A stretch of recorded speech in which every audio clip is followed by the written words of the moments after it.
Before we get into today's edition of Just the Truth, let me tell you about the latest special from Michael and Dale at MyPillow. The standard MyPillow, normally $49.98 for a limited time only, just $14.88 with promo code Joey. Go to MyPillow.com, click on the radio listener specials, and see all the specials. There's a limited quantity of just 10 at this special price. That's $14.88 with promo code Joey. Thanks for joining me in the PhD Weight Loss Studio. To lose weight for the last time, visit myphdweightloss.com. Welcome in day 2 of my sinus infection or cold or whatever this is. So again, I apologize for the way I sound. A lot to cover though.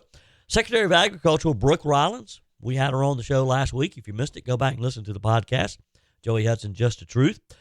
She announced yesterday that she is taking steps to ensure that illegal immigrants in the United States are not eligible for food stamp benefits. You would think that would not have to be said, but she said it and is making it clear.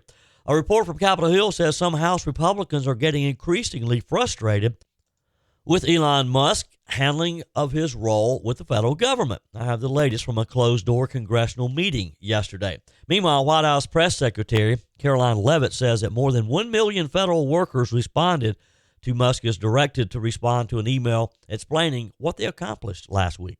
Musk is doubling down.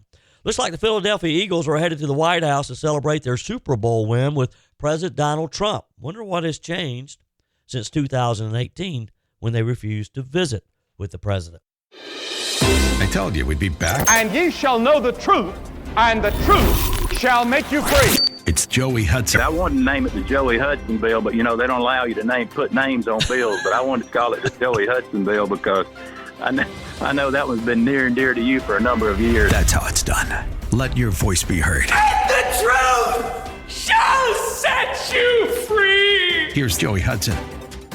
This is one of those file it away in the common sense folder, but I guess it needed to be said. President Trump's Department of Agriculture, under the leadership of Secretary Brooke Rollins, announced a directive aimed at enforcing existing laws that prohibit illegal immigrants from accessing federal benefits, specifically the Supplemental Nutrition Assistance Program, commonly known as food stamps. Secretary Rollins stated unequivocally, the days in which taxpayer dollars are used to subsidize illegal immigration are over. She emphasized that the USDA will follow the law full stop. And this lady is no nonsense. Again, if you missed my conversation with her last week, go back and listen on Just the Truth. Just search for Joey Hudson, Just the Truth, wherever you listen to podcasts or on the Odyssey app. Now, let's pause and consider the significance of this move. For too long, we have witnessed a flagrant disregard for our nation's laws, with resources meant for American citizens being diverted to those who have entered our country illegally. We've watched this escalate in the last 4 years under Joe Biden and Kamala Harris. This isn't just a matter of legal semantics. It's about fairness. It's about justice and the proper allocation of our hard-earned tax dollars. I don't know about you, but I hate it when I see my tax dollars just being wasted for benefits for people who don't even qualify for them. The Personal Responsibility and Work Opportunity Reconciliation Act of 1996. I don't know who names these things, but anyway, that's what it is. It's very clear in its intent, though. Federal public benefits are reserved for U.S. citizens and legal residents, period. Yet, previous administrations, like Joe Biden, turned a blind eye, allowing loopholes and lax enforcement to undermine the law's original purpose. This negligence, and it is negligence, not only strained our welfare systems, but also acted as a magnet, encouraging further illegal immigration. How you can't see this, I don't understand. When you give people free hotels, free food, free spending money, free transportation, the word gets back home to Mexico and South America and wherever that come on over. They'll give you all this free stuff. There is such a thing as a free lunch, and you can get it here in the U.S. It encourages. That's why we had so many coming in during Biden's administration, because they promoted the idea that they were going to help these people. President Trump's executive order, signed February the 19th, addresses the issue head on. It directs all federal agencies to identify programs that have been improperly granting benefits to illegal aliens and to take immediate action to align those programs with the federal law and his directive. This includes enhancing eligibility verification systems to ensure that only those who are legally entitled to benefits receive them, meaning citizens of the United States, people who need those benefits. Critics, of course, are up in arms, decrying this as inhumane, that we're going to cause people to starve. But let's cut through the noise. Enforcing the law is not inhumane. It's a fundamental aspect of a sovereignty and of our government. When laws are enforced consistently and fairly, it deters illegal activity, and it promotes a culture of respect for the rule of law. It's just that simple. This directive isn't about denying assistance to those in genuine need. That's what it's there for. But for Americans, when I work and I pay taxes, and I know that a portion of that is going to help people who need help, but American citizens, not the entire world. It's about ensuring that aid reaches its intended recipients, American citizens and legal residents who contribute to our society and abide by our laws. And by safeguarding these resources, we can provide more robust support to our veterans, individuals with disabilities, and families, American families, who are facing economic hardships. And there's a lot of them out there. Some might argue that the number of illegal immigrants receiving such benefits is negligible. I dare say that's the case. But it's not just about the money. It's about the principle. When we allow exceptions and turn a blind eye, we erode the very foundation of our legal system. We're hurting ourselves. This action also sends a clear message to those considering illegal entry into the United States. The era of exploitation is over. There is no such thing as a free lunch anymore in the United States of America. The promise of government benefits will no longer serve as an incentive to bypass legal immigration channels. And by removing these enticements, and that's exactly what they are, they're enticing people to come here, we uphold the integrity of our borders and the sanctity of our laws. Plus, we have more resources for our own people, our own citizens. And that's how it should be. Now, along with this directive, the administration is taking a hard look at organizations that may be facilitating illegal immigration under the guise of humanitarian aid. They're going around the system. Homeland Security Secretary Kristi Noem recently froze hundreds of millions of dollars in migrant aid funding, citing concerns that these funds were being used to encourage illegal activities, which a lot of them were. This move underscores a commitment at all levels of government by the Trump administration to scrutinize every facet of the system to ensure compliance with the law and to make sure that these abuses no longer continue. It's essential that we recognize that compassion and enforcement are not mutually exclusive. We can offer a helping hand to those in need while maintaining the integrity of our legal frameworks and of our country and of the benefits that our American citizens deserve. And by enforcing these laws, we're preserving the resources, we're preserving opportunities that make America the land of prosperity and the land of freedom. Final word here. President Trump's administration is reaffirming a very simple yet common sense of principle that the law matters. If we have a law on the books, if we have a program that's designed to meet the needs of American citizens, it should be upheld. It should be enforced. And by ensuring that federal benefits are reserved for those who are here legally, we're not only upholding the rule of law, but we're also honoring the trust and the investment of every American taxpayer who goes to work every day and works to pay federal taxes. It's a move that champions fairness, justice, and the values that have made this nation great. And this is just the beginning. And this is why I'm so encouraged every day when I hear of these programs that the Trump administration is reintroducing common sense to our federal government. Again, as I started this segment, we shouldn't even have to say that food stamps are only for American citizens. That should have never even been an option. That food stamps would have been given to foreigners who were here illegally to begin with. But they did, and they were. And thank goodness that the Trump administration, under the leadership of Brooke Rollins, is making an end to that right now. There's a lot of talk about making America great again, and it begins with making America healthy again. Dr. Ashley Lucas and her team at PhD Weight Loss are at the forefront to educate and guide you to be your best self. The millions being spent in propping up Big Pharma are astounding, only to create long-term dependency and harmful side effects. Let's take a natural approach that isn't connected to a pharmaceutical company's bottom line. The coaches at PhD Weight Loss will show you how. The entire program is centered around science and nutrition, a proven roadmap that has helped over 8,000 clients lose over 331,000 pounds. You'll learn what to eat and when, how to quiet cravings, and finally get rid of that belly fat. Plus, you'll never take a medication. How many pounds would you like to lose in 2025? Do it the natural way with PhD Weight Loss, here to lead the charge to make America healthy again. Call PhD Weight Loss and schedule your consultation. 864-644-1900. That's 864-644-1900, or go to myphdweightloss.com. We're all just enthralled with DOGE, the Department of Government Efficiency. It's like it has dominated the headlines since Elon Musk took over this agency, or created this agency, I guess I should say, in an attempt to get federal spending under control, to try to eliminate deficit spending, and at some point, maybe even balance the budget, and then start paying down our debt.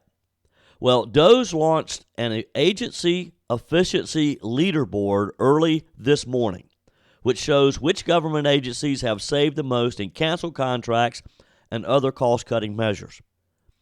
Elon Musk's brainchild, DOGE, says that it has saved an estimated $65 billion in just over a month. The savings comes from a combination of fraud detection, contract and lease cancellations, contract lease renegotiations, asset sales, grant cancellations, workforce reductions, and the list goes on and on. Regulatory savings. DOGE said on its website, "We're working to upload all of this data in a digestible and fully transparent manner with clear assumptions consistent with applicable rules and regulations." This is the kind of stuff that we want to see. This is the kind of stuff that the American people deserve to be able to see. We should be able to go to a website and see where our money's going. We should be able to go online and see where some of these programs have been canceled, where some of these contracts have been canceled. DOGE listed contracts that have been posted publicly by the Federal Procurement Data System, or FPDS as it's known. But DOGE's emphasis is that the FPDS posting of final termination notices can have up to a 1-month lag. They want this in real time. They want to be able to cancel something today and we be able to see it almost immediately. DOGE said there may be some discrepancy between the actual posted numbers, the latter of which originate directly from the agency contracting officials. Now, at the top of DOGE's agency efficiency leaderboard, it's kind of become a contest of which agency can save the most money. At the top of the list with the most savings are the Department of Education, and look, there's probably a lot more there that can be saved, particularly if we just eliminate the Department of Education altogether. General Services Administration, the Environmental Protection Agency, Department of Labor, and Office of Personnel Management. And this is just the beginning. Again, we're 1 month into this. The agencies with the least savings, DOGE says, are the Department of State, National Institutes of Health, which I don't quite understand that one, but we'll dig into that one a little later. Department of Transportation, Department of Energy, and Department of Commerce. Now, here's what we learned just in the last couple of days, and it's a question that I've had, is when they say, okay, we have canceled these contracts worth $1 billion, my question was, well, does that mean that we just eliminate it altogether? How do you cancel a contract that we're in the middle of? Because typically, when you sign a contract for a service, you have to recognize that contract. You have to complete it. Last week, DOGE claimed that it had saved $55 billion, but we have now learned that nearly 40% of the canceled contracts haven't saved any money yet because the total value has already been obligated. In some cases, the money's already been spent and may not be able to be clawed back, is the term they use. But that's okay. The Dems have latched onto this. The Dems have attacked Elon Musk, saying, well, you're fake.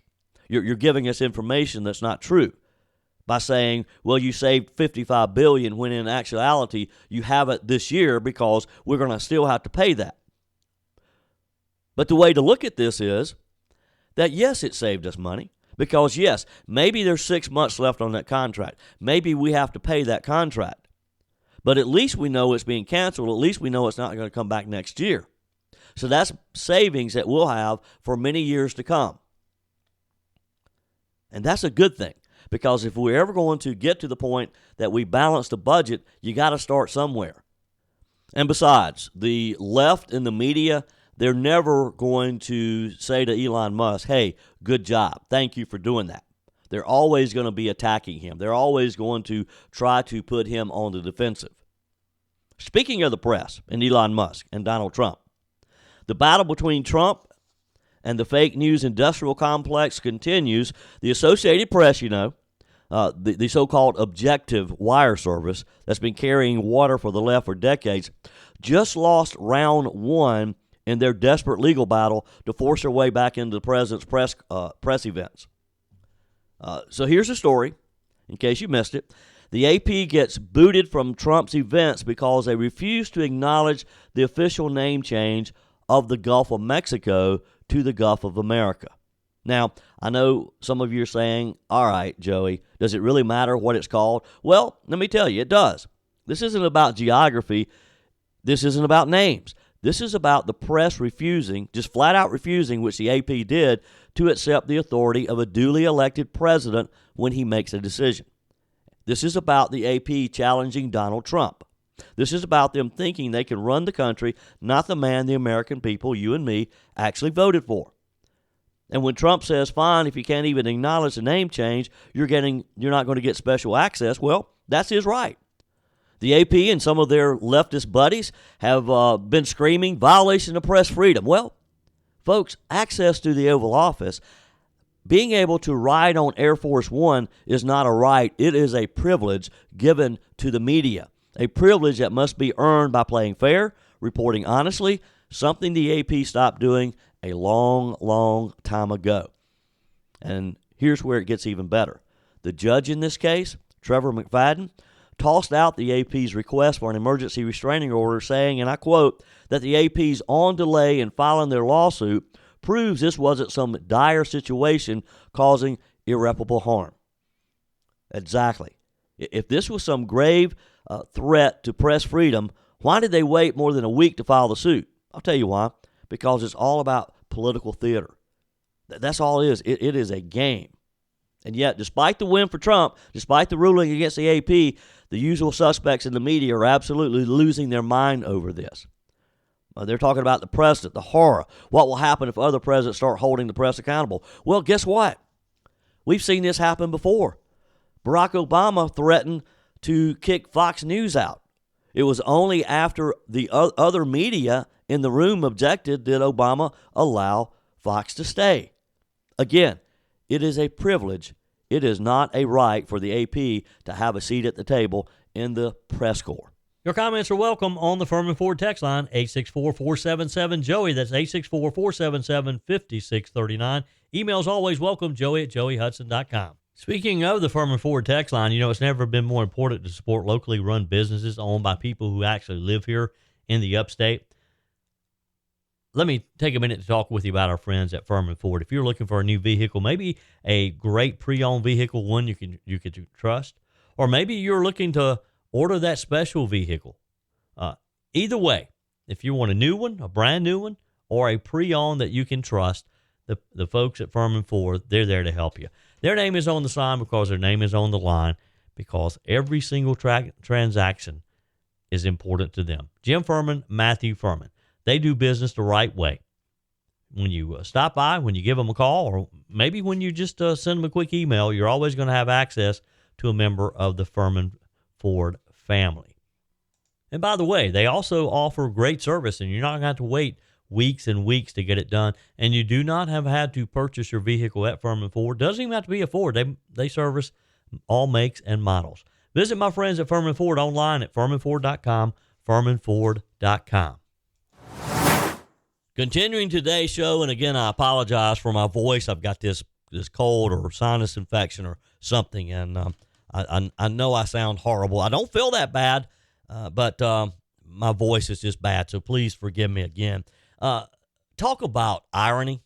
This story is all about irony. It's about none other than the Philadelphia Eagles, the Super Bowl champions, and their big White House invitation from President Donald Trump. Yep, my friends, the same Philadelphia Eagles who back in 2018, remember, boycotted the White House visit under Trump's first term, and now suddenly they're more than happy to take him up on the invitation. Now, isn't that just so convenient? So let's rewind a bit. Let's go back to 2018. We had players grandstanding, virtue signaling, refusing to attend because, oh no, Trump had the audacity to stand up for the national anthem and expected them to do likewise. The horror of this. And of course, Trump, being the strong leader that he is, didn't tolerate their nonsense. He rescinded their invitation. He brought it back and said, hey, look, stay home. He said, quote, if you don't want to come, fine, don't come. I'm not going to beg for people who don't respect our flag, our country, and our presidency. And the media lost their minds. You remember all this? Remember the headlines? All the brouhaha over this? Fast forward to today. Super Bowl champions Philadelphia Eagles, led by Jalen Hurts. I mean, they put an absolute beatdown on the Kansas City Chiefs. It was probably the most boring Super Bowl I've seen in quite some time. They ended the Kansas City Chiefs dynasty. Kansas City were poised to go for 3 in a row. Didn't happen. Guess what, though? This time, Trump, once again, extended the White House invitation. And there's been a lot of speculation as to whether or not he would. Because, some people were suggesting that he might not issue the invitation because he didn't want it turned down again. So I suspect there were some backroom talks about this. But regardless, he issued the invitation. Now the Eagles, they're singing a different tune. A club source told Outkick that the team will, in fact, accept the invite this year, and they'll go to the White House. Now, what's changed? Is it that they suddenly respect Donald Trump? I don't think so. It's that Trump is back in power, and they know that boycotting him again won't get them the same media brownie points that it did back in 2018 because we live in a different day.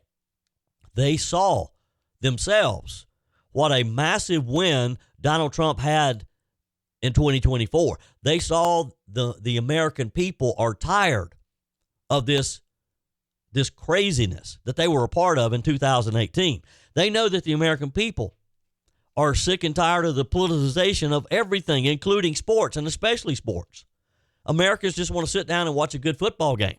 They just want to sit down and watch a good basketball game or baseball game. Folks, let's be honest. Some of these players, they just want that White House photo op for their Instagram accounts. That's the reality of it. And guess what? That's okay. That's all right. Let me tell you, though, Trump's being the guy that he is, that he's known for. He's not holding a grudge here, which he easily could have. When it comes to showing respect for those who achieve greatness on the field, he said, quote, I thought it was a great performance by them. Absolutely, they'll be extended an invitation. And he's proving once again that he's bigger than the petty nonsense of the past. He's not going to hold it against them that some of their former teammates acted like spoiled brats in 2018. He's taking the high road because that's what leaders do, right? Now, let's compare this to how the Democrats handled sports teams under Biden. What did we see?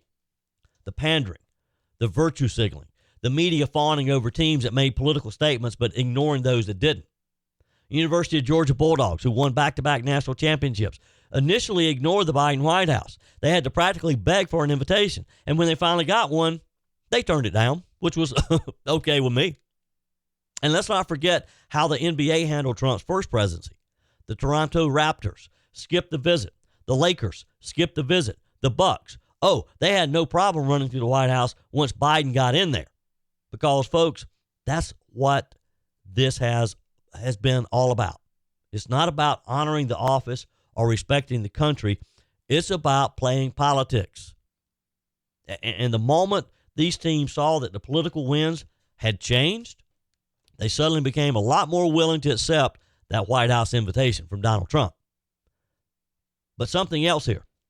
Trump's America is not fooled by this nonsense. We're a lot smarter than that. We see right through it. The Philadelphia Eagles want to go to the White House now because they know that Trump is in charge, and they don't want to be on the wrong side of history. They know the political climate has shifted.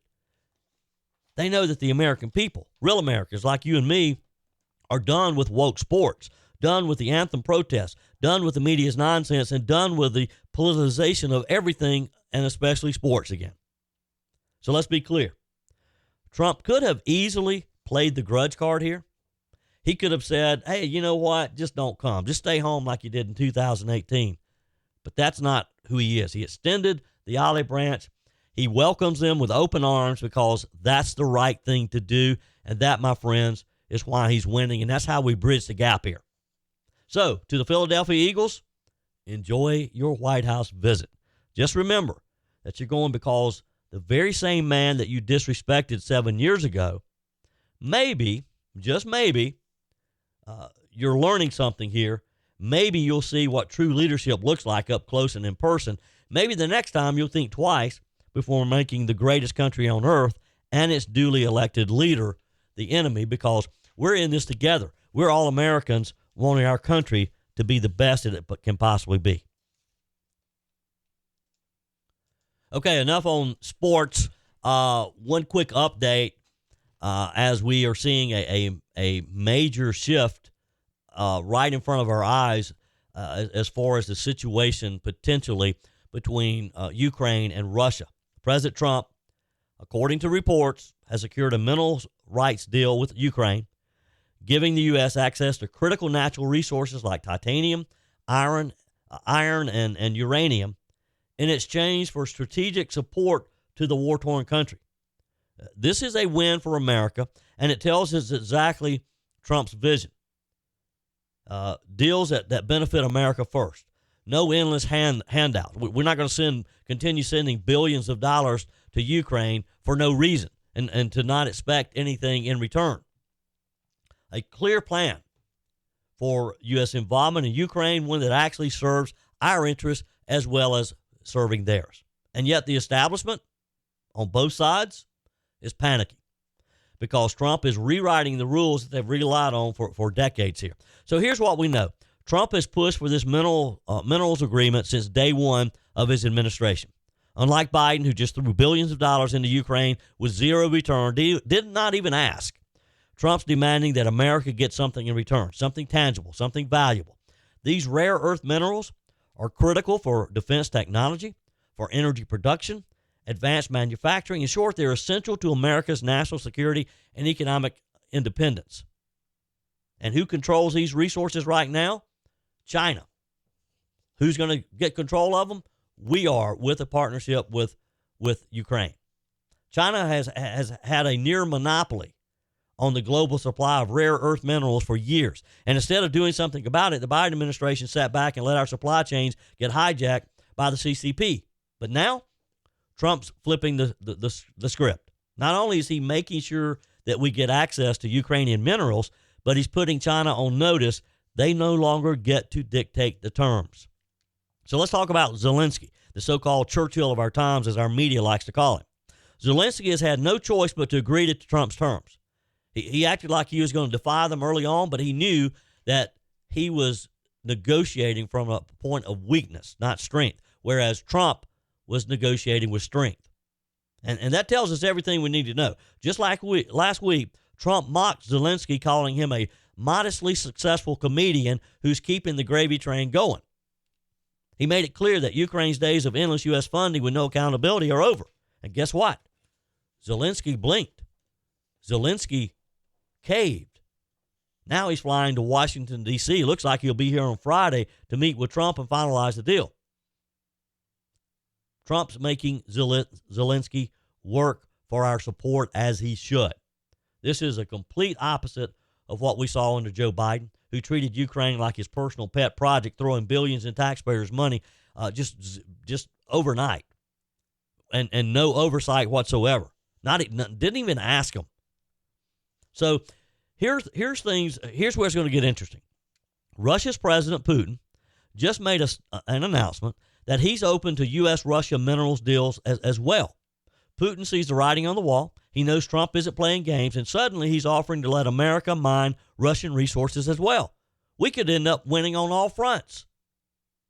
This tells us one thing, that Trump's strategy is working. People were all up in arms just last week saying that he's about to get us into war.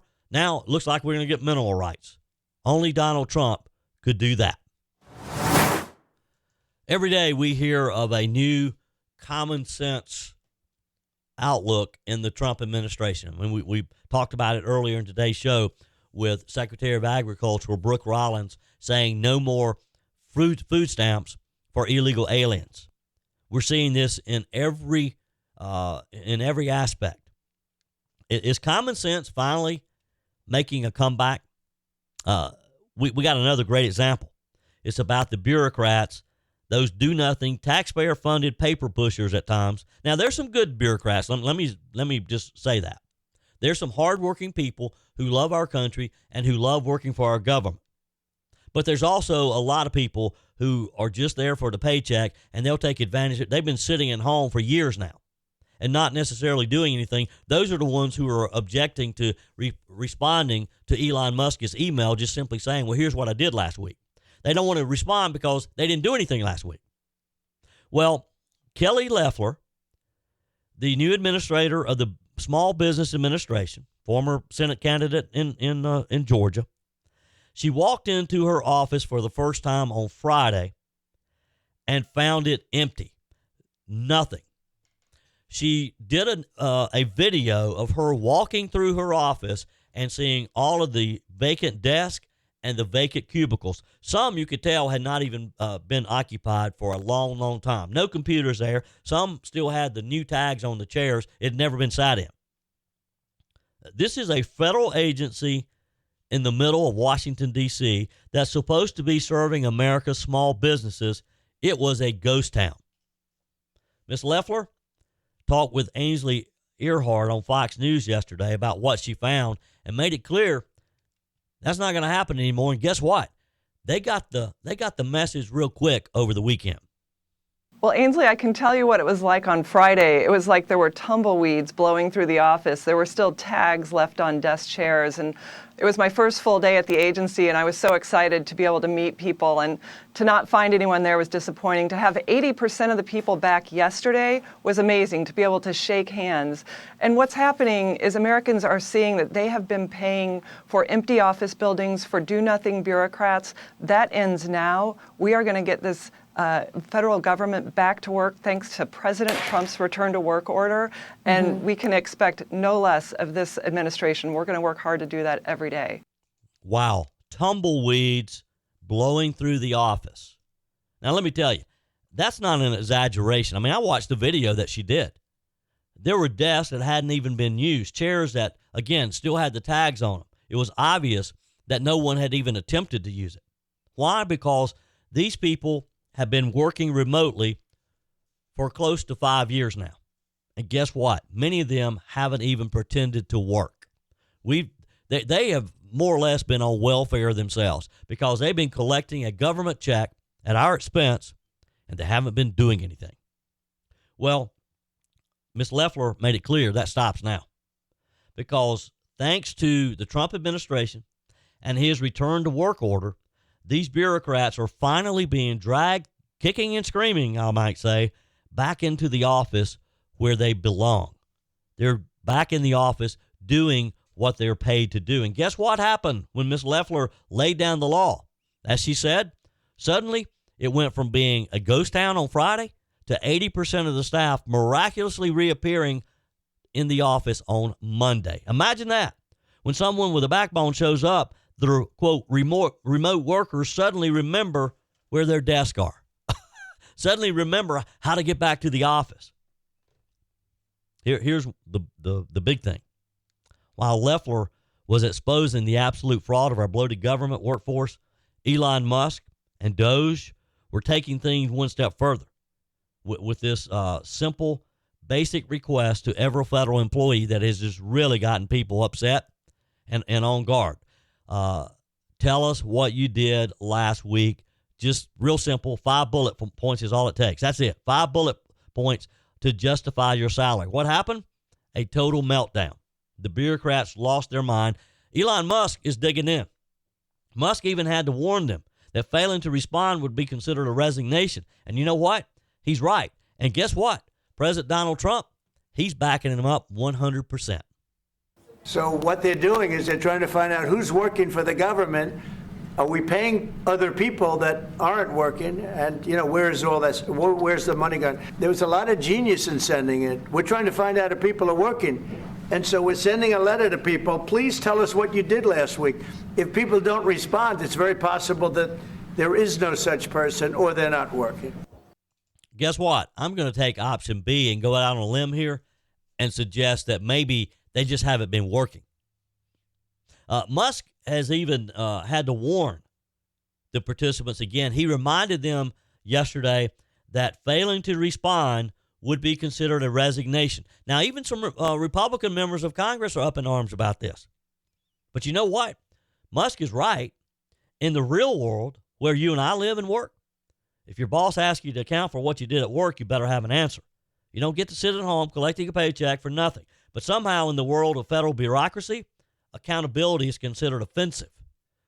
They're insulted that someone would question whether or not they're doing their job. Musk is not backing down. I don't care who's complaining about it. I don't care who sues the Trump administration. And, of course, we have a lot of the usual suspects here crying foul. The Department of Defense, the FBI, and other agencies have told their employees to ignore the request, which is surprising to me that you'd have these Trump cabinet members saying this. These are the same people who demand our tax dollars but can't even be bothered to write 5 sentences about what they're actually doing. Now, the good news is, according to White House press secretary, over 1 million people did respond. Over 1 million did write that email and did explain, well, here's what I did last week. And guess what? It must not have been too painful. They were able to do this. Folks, this type of accountability is exactly why Donald Trump won. This is why we elected him. This is why people like Kelly Loeffler and Elon Musk are so important right now. We're dealing with an entire class of people who believe they're entitled to your money and to my money while doing nothing in return. These government offices have become welfare programs for overpaid bureaucrats, and it's about time someone called them out on it. You agree? Let's talk about the opposition, who's furious here. They're saying this is an attack on the dignity of government workers. Lisa Murkowski, who, by the way, might as well be a Democrat at this point, is out there defending the swamp, saying federal employees, quote, deserve to be treated with dignity and respect. Well, I tell you, federal employees need to do their job. Federal employees need to treat me and you, the taxpayers, with dignity and respect, and let us know that they're earning the money that we're paying them. Senator Murkowski, let me ask you something. Where's the dignity and respect for the American taxpayers who are forced to fund these no-show jobs? Where's the dignity and respect for the small business owners who don't have the luxury of sitting at home collecting a paycheck for nothing? The small business owners who these people are supposed to be helping. That's why I forget this is the same government workforce that spent the last 4 years under Joe Biden weaponizing itself against conservatives. These are the people who over-regulate small businesses, who go after political opponents, who abuse their power, and now when it's time to actually do their jobs, they act like they're being victimized.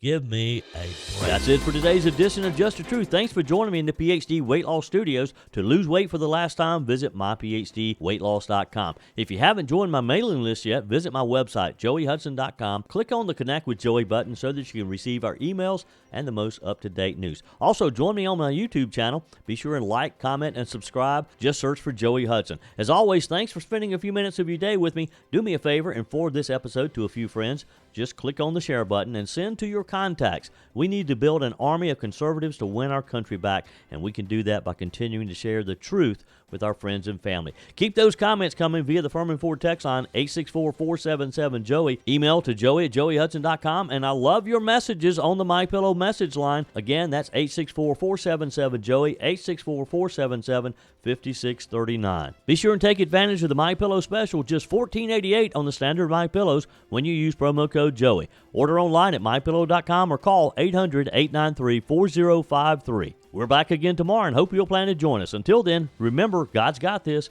He's still in control.